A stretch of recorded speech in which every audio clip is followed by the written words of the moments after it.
Os números do coronavírus aumentam no Brasil e o governo afirma que as medidas de isolamento devem ser definidas frente à realidade de cada estado ou município. Direto para Brasília com Luciana Verdolim.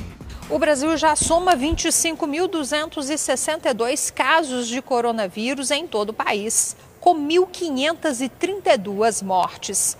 Um aumento de cerca de 8% se comparado com o último balanço do Ministério da Saúde.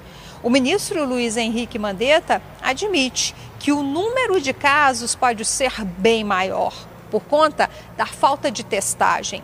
O fato positivo, no entanto, segundo ele, é que se os números estiverem mesmo muito abaixo da realidade, o mesmo não se pode dizer das mortes, uma vez que os testes estão sendo feitos exatamente naqueles casos considerados graves. Fortaleza, São Paulo, Manaus e São Luís são as capitais com a maior incidência da doença. Por isso, exigem uma maior atenção. O ministro da Saúde, Luiz Henrique Mandetta, admite que hoje existe muito estresse coletivo. Até por conta disso, as pessoas e o próprio governo já começam a cobrar resultados. Ainda segundo ele, nesse momento, é preciso começar os testes para checar a imunidade da população. Como o vírus é novo, ele explica que o objetivo agora é verificar como ele vai se comportar aqui no Brasil. Mandetta negou ontem que esteja, de alguma forma, tentando, por exemplo, cavar uma demissão.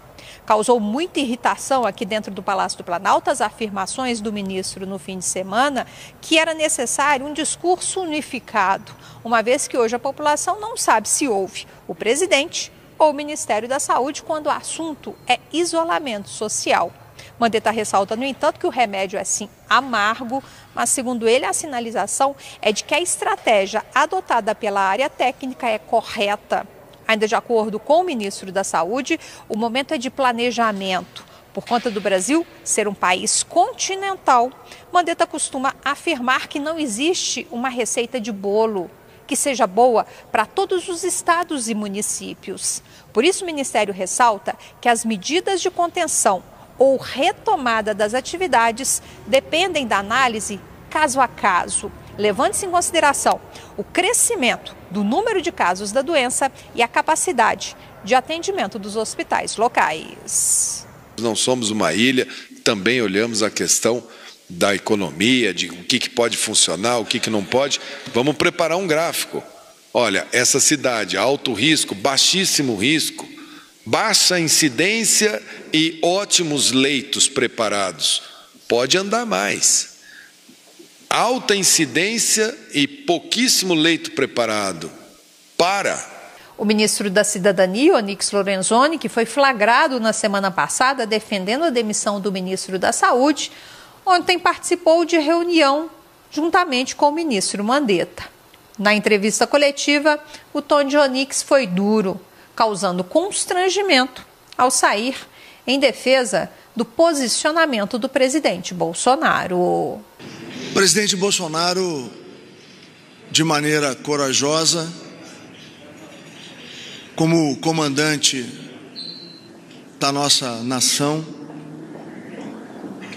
faz um posicionamento de equilibrar os cuidados e as prevenções na área da saúde com as questões de sobrevivência econômica.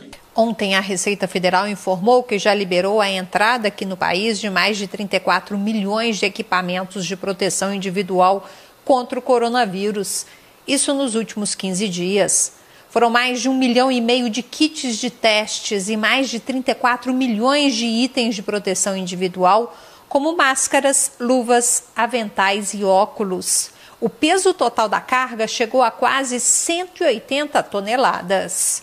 O ministro da Infraestrutura, Tarcísio Freitas, anunciou que trabalha na logística para trazer da China outras 960 toneladas dos chamados EPIs, equipamentos de proteção individual, para os profissionais de saúde.